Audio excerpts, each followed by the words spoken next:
The Odisha Revenue and Disaster Management Minister Suresh Pujari has urged agitating OAS and ORS officers to resume duty immediately, citing the ongoing flood situation and upcoming Rath Yatra as critical concerns.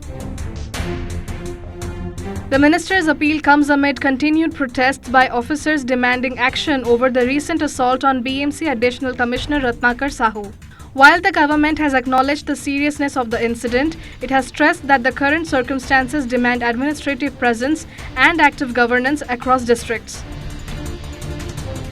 Flood-hit areas are in urgent need of relief, coordination and preparations for the Grand Rath Yatra are underway, both requiring full administrative support. जो OS officer माने धर्मघटरे अछंती से मानकर भावना संगरे एवं तांकर ये घटना को लेकर जो कष्ट ता संगरे उड़ीसा सरकार अच्छी उड़ीसा सरकार से माने सब अधिकारी से माने तांकु लेकर सरकार ता चली ये घटना बाबद रे 5 जन गिरफ ही साइलेनी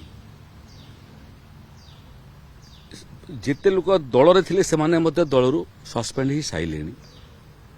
रहा प्रच्छद पटरे किए थे प्रच्छद पटरे किए थे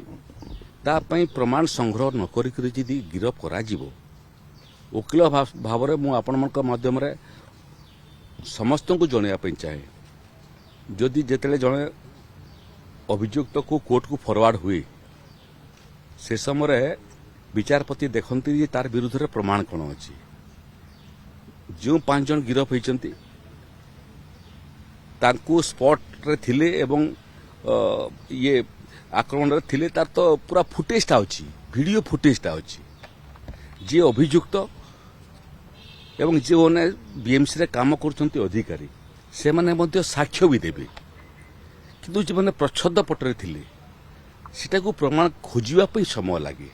लीगल टर्म है प्राइमा फेसी केस आपातत प्रमाण योग्य तथ्य थिले जाइकरी जने अरेस्ट हो पार एवं तो आपातत प्रमाण योग्य तथ्य खोजापी तो समय लगे किंतु तापाई आमे कलम छाड़ आंदोलन करवा असहयोग आंदोलन करवा ठीक अच्छी तांगर भावना सागर आपण को मु कहि आमे संपूर्ण भाव में अच्छु केही बर्तिबे नहीं आईन ता बाटरे जीवो एवं केवल डाल पत्र नुह चेर पर्यंत पहुंचब